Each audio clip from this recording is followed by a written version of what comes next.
sometimes we've never witnessed or experienced or seen in the vicinity or nearer environment of our lives something happening, a certain level of elevation happening to people, a certain amount of our somebody else's or our dreams that we've seen but have not become our dreams because we've never seen it happen for us, for people who our neighbors, for people who live in our environment, and therefore we disqualify it for our own life. Sometimes it is not that we lack faith, but sometimes it is that we lack exposure.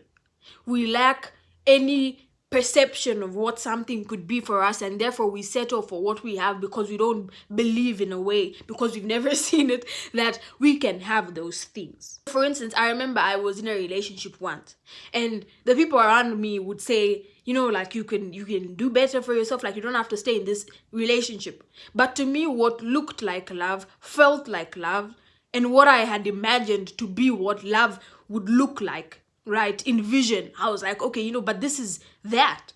What do they mean, like, there's more than this? Like, and it was never a thing of like, I didn't believe there was more, but it was like, but this is what I thought it was. Like, this has met my expectation, and whether that expectation is low or high, right, it is still my expectation, and my expectation has been met, and I'd rather stay here in the comfort of knowing that the expectation I had is the final thing, and I don't necessarily desire more, right, than leave and then go and try find a new expectation. And then, now once I've grown out of that expectation, then I may get a new one, and then I have the imagination that this new expectation will bring a newer expectation, and there just is too much change. So sometimes we are not scared, or it's not that we lack faith, but it is simply that we just lack that exposure. So then the answer is, how do you gain exposure? How do you not even distance, but take yourself from what you know and start to expose yourself to something you've never seen before? How can I, right, as somebody, maybe I don't have finances, how can I expose myself to environments where people have finances? Can I consume content that allows me to see that?